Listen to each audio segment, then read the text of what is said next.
welcome singer and songwriter Nikia Giddings to the stage. I first heard Nikia before I met Nikia. We were at a worship night, and they give you the opportunity to kind of just share for 2 minutes. And Nikia went up, no music, nothing, a room full of 200, 300 people, and she began to talk about her transformation in her life. And I was captivated. It was just immediately I was drawn to her. And she opened up in song, and the room broke out in song and worship. And before I knew it, I was bent over weeping. We was all weeping. And that was my introduction to Nikia. And it was refreshing. It was warmth. And in that moment, I said, I need to know more about her. I want to hear more about her story, and her story is going to change lives. Wow, Nikia, thank you for being here. Thank you for inviting me. Yes, we had to have you here. You know, Nikia, I just want to know, when we talk about change and transformation, tell me a little bit about your background. So my background was I'm also a PK. Okay. Yes, so I grew up singing in the church, right? The PK girl. I grew up singing in the church, and all of that. But we all stray, and then God brings us back. He's like, no, you're mine. And so I remember the enemy tried to pervert who I was at a very young age. Wow. So it was not just. So for those who don't know, I used to be an R&B singer, solely R&B. So I sung about what most R&B singers sung about: money, sex, weed. And so that was also going on in my personal life. So he tried to pervert who I was, being involved with men, being involved with women. So he literally took rejection and abandonment and said, oh, here's the affection. He's their affection. Wait. So the rejection was the hook to kind of say, okay, I'm going to sing about this rejection because other people have been rejected and they'll love me because we have the same story, or we connect, or we won't feel judged. Wow. So on stages where I felt seen and accepted, going around Houston singing at open mics and people singing my name, like all the rejection that I was feeling as a child, this is where I'm accepted. I wanted the glory. Okay, so wait. Because she took us fast.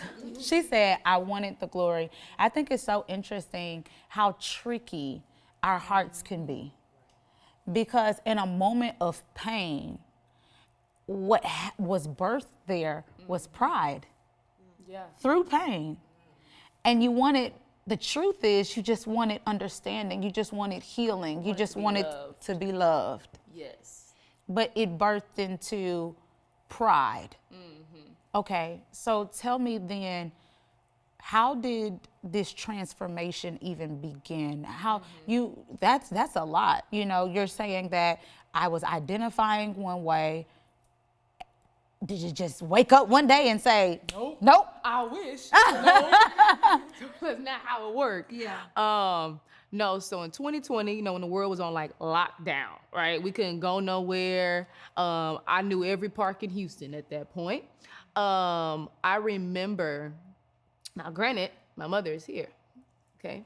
But I never had the audacity to smoke in my mother's house, never. But I remember having edibles, right? And I was watching sermons because I was always into God, right? That He never left me. He never forsaked me, even while I was lost. And I remember watching a message by Michael Todd at the time when he talked about how perversion was introduced as a child and how we then make room for it. So whether it's by watching a video, it's by getting touched, it's by generation. But once I realized how the enemy was trying to steal 20 years of my life, I said, how dare you? How dare you try to steal who I am? So you had a moment of realization that something happened to me. Yes. That triggered this spiral And I'm sick and tired of spiraling. And I'm sick and tired of spiraling. And then I started to identify with my pain. I started to identify with the hurt that I was feeling. It got to the point, Dannie, where I was dating this woman, and I remember her saying, "Oh, what you think about marriage?" I was like, "Oh, girl, we can't do that." Wow. So it was like, no, we can't do that. Yeah. But then she looking at me like, well, what we really doing this for? So it was confusion on this side, confusion on this side, because I didn't know who I was. Yeah, so you were torn even with your own convictions. Even with my own conviction, I was like, yeah, we cannot do that. Yeah, so I can do the edibles, I can smoke the weed, we can lay up, but we can't. We can't go to that altar. I could never see myself at the altar with a woman. Yeah. Never. Yeah. So I knew that conviction was already, it was already tearing me somewhere. Yeah. And so then I started to, talk to other ministers who, had been surrendered from homosexuality. I started to get counseling. It was a process. Wait a minute, say that word again. Counseling. Let that sit with the believers, because we're going to pray, but we're going to get some counseling, okay? Once we get up, once we open those eyes and those tongues go back to English, okay? We need counseling, right? So can you help me? How did you know to even go to counseling? Well, I knew it was something wrong with me. Okay, listen, you got to know when there's something wrong with you. I knew that there was this void that I was trying to fill, and I was just like, I don't know how to deal with this. Yeah. I'm just sitting here hurt and in pain. You got to know, it's the self-awareness to know that there's something wrong with me inside that I need to deal with, right? Whether it's, abandonment of the father, or wanting affection as a child. Like, there were some things I needed to confront, but I knew that I couldn't do it. Yeah, on your own. And so you got help. And so I got help. And I want to say that it did not happen overnight. There was transformation that had to happen. There was deliverance that had to take place, because there was a root. See, people look at perversion, and mind you, perversion is not just sex and lust. It's anything that God has, an enemy takes it and tries to twist it to say, let's make it something else. That's good. And so I remember having to deal with abandonment and deal with rejection. And slowly and surely, I was in the mall one day, Dannie, and I remember saying, "Oh, he fine." I said, "Wait, is that me saying that?" I said, "Oh my goodness, you would never catch me saying that." Yeah. Mind you, I had been with a man, Okay. but I had never felt emotionally connected to one. And so the fact that God was opening up that part of me, it wasn't about me being straight. It was about me being returned to my original creation. Wow. Wow. It wasn't about me being straight. It was about me being returned to my original creation. Yes. It was about me being who God told me to be. Yes. What was that like, having the realization that this is not who I am? Were you embarrassed? Were you were you ashamed? Were you just happy and like, okay, we're gonna move forward? What were the emotions that you were feeling? There was a lot of shame. There was, woo! Got the tissues? Y'all got the tissues? Y'all got the tissues? Yeah. There was a lot of shame. And I remember specifically, it's what the enemy likes to do is he will take your past and he will bully you over and over again. Over and over again. I didn't come here for this, Dannie. Girl, it's the show. My goodness. He will bully you. I remember, falling, and he would say, "I told you wasn't pure. I told you God wasn't listening to you. And you don't have you're not worthy enough to go pray about it again. God mad at you." Wow. So now it's just it's condemnation, it's shame.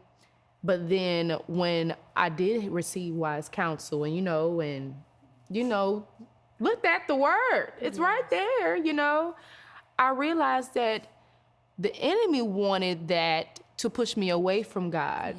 But really, falling was pushing me into his presence. And you know what, Nikia? It was pushing me to his face, to seek his face. And as I was seeking his face for my deliverance and from my healing, I ended up getting delivered from something totally different. Come on. Ended up receiving something totally different. So because you know why? You faced the pain for the first time. Yeah. You faced it. Running from the pain is what brought that shame and that talking. Yeah. But what I love is, see, you started off right. You said, I was broken, I was shamed, and then counsel helped you. You know, that's why it's important to have the right people around you. Yes. Right? So when the negative, because I know what it's like to be ashamed. I'm sure we can all identify. We've heard that same line, right? We're not worthy to pray about it again. Right? It's the again part. We're not worthy to go to again. He's not listening to us because of what we did. And you talked about making sure you had a counsel, but how did that affect the people around you? Did everybody that was around you go, okay, we accept it, we good, or did they believe you? What about the doubters? You know, like I just saw you with your girlfriend at the mall the other day, right? Like, you know what I mean? I mean, because that's what it can feel like when you're trying to change something and you announce this change to the world. Did people go, oh, we get it? Or were they like, this not real? I lost relationships.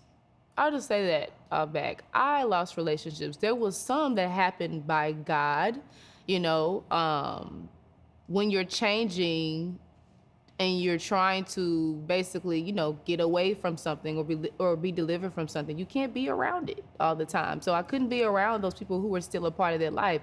And I said, it has nothing to do with me hating you or what you're doing. This is just where God is calling me. Yeah. And so, yeah, even in that, there was some that they didn't like it. What about the music? Why did you change the music? Because you could have said, God is making me new, but I'ma still sing whatever I want to sing. I didn't have a desire anymore. Wow. I didn't have a desire to do the things that I was doing anymore. I had a desire to sing about God. I had a desire now to sing about what he's done. And then I had a desire now to see people free. So now that I know what it's like to be in bondage, and I know what it's like to fight rejection, and what it's like, you know, just the process. Now I'm passionate about seeing other people free. Yeah. We don't just get delivered and healed to say, I'm free. I'm free. Praise the Lord. I'm free. Right. We don't just Now we're free to worship him. We're free now to be partners with him in his kingdom. Now to go help him free other people. You know? So when you were in those moments then trying to get your freedom, what do you wish that in your darkest places, instead of the enemy talking to you, what do you wish someone would say to you, had said to you in those moments? In the moments before counsel? Yeah, before counsel. When you were going through, when you were struggling, when you didn't know what to do, what did you wish, like, man, if I would have had somebody to say this, it would have made the difference? I wish somebody told me, you are loved no matter what it looks like. You are loved no matter what it looks like. You are loved. And God is never going to leave you or forsake you. He's still here and he wants you. He's not ashamed of you. There it is. You think that you can't go back. You feel like God doesn't want you anymore. But regardless of what you're doing, there is nothing, no power, no dominion. There is nothing that can separate you from the love of God. Wow. And he will still accept you. The anointing has such a way to minister to like you. Like we may not have the same testimony, but do we have the same God? And do we have like such a connection, right? And a responsibility to one another. And so, what was you? I thought about the song that I ministered, When You Saw Me, you know, Because in that moment at Post Houston, I remember seeing people just, curved around the mic. And I remember just seeing God's people look like angels praising him at his throne. And the song that I got was, and the angels cry, holy, our creation cries, holy, you be lifted high, holy, holy forever. 'Cause your name is the highest, your name is the greatest, your name stands above them all thrones and dominions, all powers and positions, your name stands above them all, and the angels cry, holy, our creation cries, holy, you be lifted high, holy, holy forever.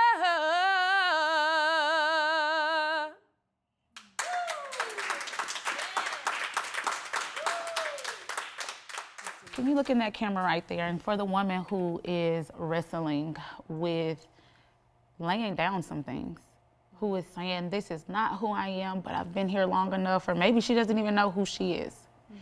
What would you have to say to her right now in this moment? Confused, listening, but she connects with you in some way.